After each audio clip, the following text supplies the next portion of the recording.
Listen up, Ugly or Michael Myers. It was a summer fling, all right? It meant nothing. Whoa, easy now, Chad. I thought you'd be in a better mood considering you're coming back for Scream 7, baby. I'm trying so hard not to lose my mind at 7 o'clock in the morning when I'm filming this right now, but oh my god! We have some of the most exciting Scream 7 news to talk about quite yet, and I have an insane theory that I think you guys are gonna love. Let's get into it.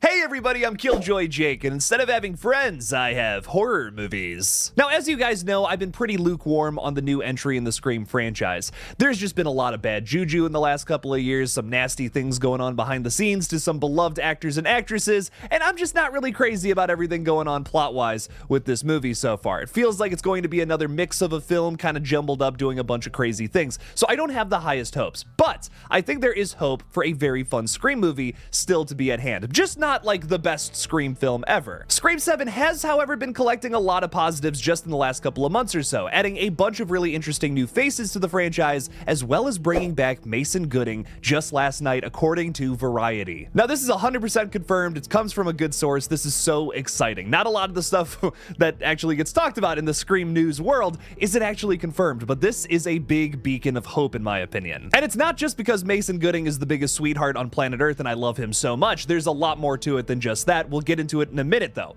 First, I want to talk about this quote that Mason Gooding gave to Variety all the way back in March when we first got our biggest element of a Scream 7 update. Talking about the turbulence that Scream 7 has hit behind the scenes, back in March, Gooding said, "If it could make money, I guarantee they're making it. It's all about keeping up with what feels like is the best movie for fans. Scream doesn't exist without the people who enjoy is as much as they do. If people want it, they will certainly try their best to see it happen." Now, I'm sorry I'm doing a lot of setup here, but that quote is going to ring true for a lot of the other things I'm going to say later on in this video when I get to the big point, but there's a lot of things we have to address before that. Another one of those things is Jasmine Savoy Brown, who plays his on-screen twin sister. Now, there was a recent update that came from specifically a fan who got to meet up with Jasmine Savoy Brown, even taking a picture with her and everything. This fella said that when he was talking to Jasmine, she said that she was not going to be involved with Scream 7, which admittedly would be a little weird considering that her brother, at least on-screen brother, literally just got confirmed to be in this new movie. So why would Chad be there without the core four? Well, I think this film is going to answer that in a very interesting way. Had I recorded this video last night, I would have been sold on the opening kill thing like everybody else, and it's still very much so a possibility, which is why we gotta talk about it. It makes a lot of sense to make Chad the opening kill of this new movie, considering his fate in the last two films. The guy was a pincushion in both Screams 5 and especially Scream 6. You guys have made that very clear that you guys did not like that he was stabbed a million times and still survived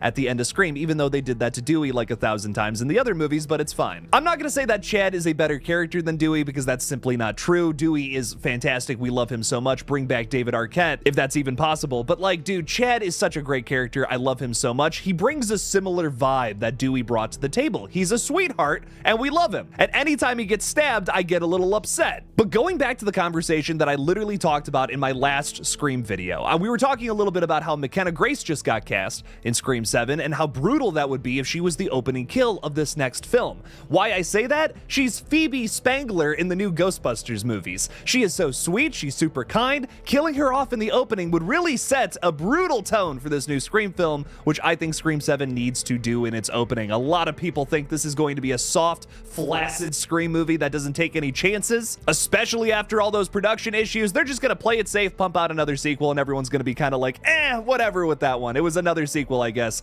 mid-tier. So listen, if they were to kill Mason Gooding in the opening scene to kind of separate the new from the old, it's, in a lot of ways, it's thematically relevant. It's kind of a commentary on itself, which Scream is kind of just doing that these days, opposed to commenting on other things going on in the world of horror. And I really don't think this would be a disservice to fans. If we can kill Dewey, and that's a big shock and surprise and truly a heartbreaking death in Scream 5, we can kill Chad here. A lot of people think I have it out for the legacy characters or something. No, nobody should be safe in a slasher movie, in my opinion. Not even Mason Gooding, and it kind of breaks my heart to even say that. I love him. I love him so much. I would buy him a milkshake, in fact, if I met him in real life. Mason, let's go get some milkshakes, buddy. Killing him off in the opening would be such an excellent tone setter. I don't think it would be mean-spirited as to say oh, Screams 5 and 6 sucked. Let's remove that from the past and move on. No, it would be killing the sweetest character from those last two films as a way to establish a very mean spirit for this new movie, which again, I think Scream 7 needs to do to really impress some fans. Now, I want to make this very clear. I am not against that. I love that theory so much. But I think that they might be utilizing Chad for something bigger here. I know I'm doing 2 Scream videos in a row here. I'm so sorry. This is not a Scream channel. I've made that so clear before. This is a horror page. We talk about all things horror, but there's just so much exciting Scream stuff to talk about right now. We got to get into it. Something else I talked about in my last Scream video, which was literally yesterday. I'm so sorry to the people who don't care about Scream. There is also a Kirby spin-off movie in the works. Now, I've been talking about the feel and tone of Scream 7. That's a big thing I've kind of been obsessed with in the last couple of weeks or so, or I guess months, maybe even a couple of years, talking about how this movie is going to feel a lot more akin to the original 90s trilogy. And I say 90s trilogy, but I'm roping in Scream 3 to that one. I don't care if it came out in 2000. It feels so 90s, man. I think that there's a big part of the fan base that really wants to see that with Scream 7, to go back to the original flavor. And I think this film will do that. But at the same time, I think they're going to set up this Kirby spin-off, which will be aimed a little more towards the younger audience that they've accumulated over the last couple of movies, like 4, 5, and 6. What's a great way to get your younger audience interested in that film? Set up a movie in this flick where you have Kirby, Chad, and maybe Tara all fighting ghost faces in a different part of the world, a totally separate story than what's going on in the main storyline. Now, this would be a good way to only utilize some characters from the core 4 opposed to the others that you can't necessarily get on board because of some really just bad behind the scenes.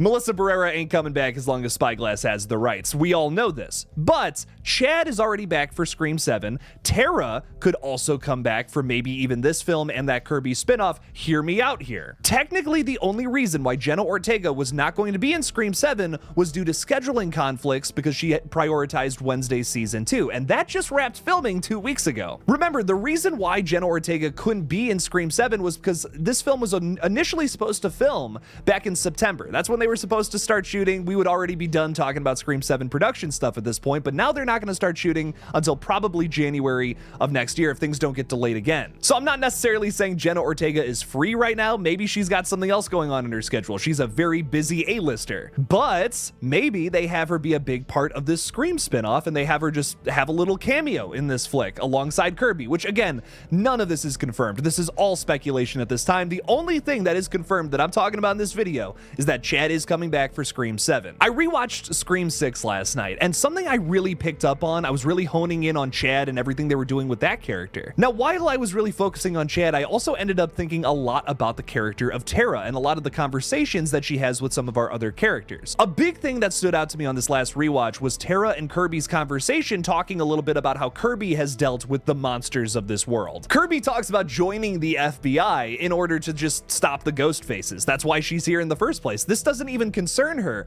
yet she's here stopping these ghost faces because she takes a special interest in that.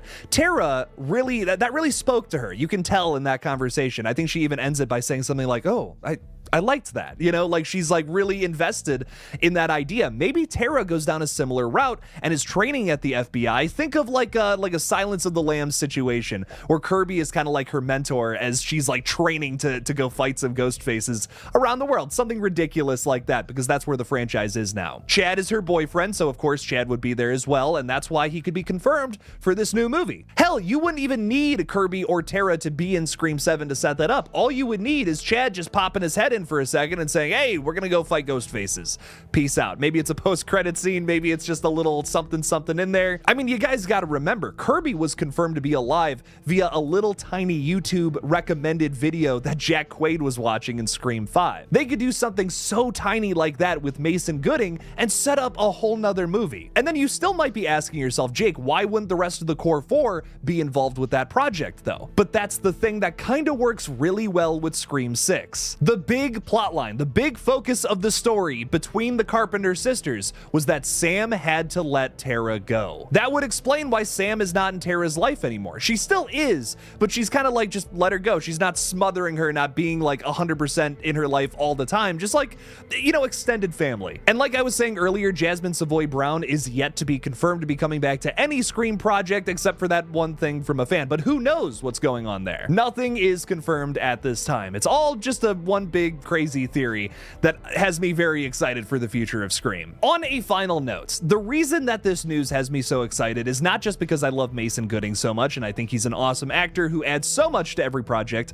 that he's been involved with. I also just think Scream has so much more potential, and a project like this, a project that I'm describing here that is a little more out there than some previous entries, has me more excited than like any sort of callback to the past, because we've already done that, right? We've already told Sydney's story, and I'm excited to see her and her daughter run around chasing Ghostface, probably around a small town again. Has a feel like the original trilogy. That's going to be cool. But to me, Scream 5 and 6 opened up the floodgates to do so much more with the character of Ghostface specifically. To me, Ghostface has always been limited. Ghostface has always been going after Sidney Prescott, and that's it. Now, Ghostface could be going after anybody in this universe because of those last two films. That opens up the possibility to so many different kinds of motives, so many different kinds of killers, so many different kinds of just anything you want behind that mask. If they roll with that idea, Scream can go on forever and evolve into something totally new and totally fresh, man. A project like this Kirby spinoff, I have a ton of faith in because it could turn the franchise into that. I know some people are just here for the legacy characters and the nostalgia back to the 90s, and if that's the case,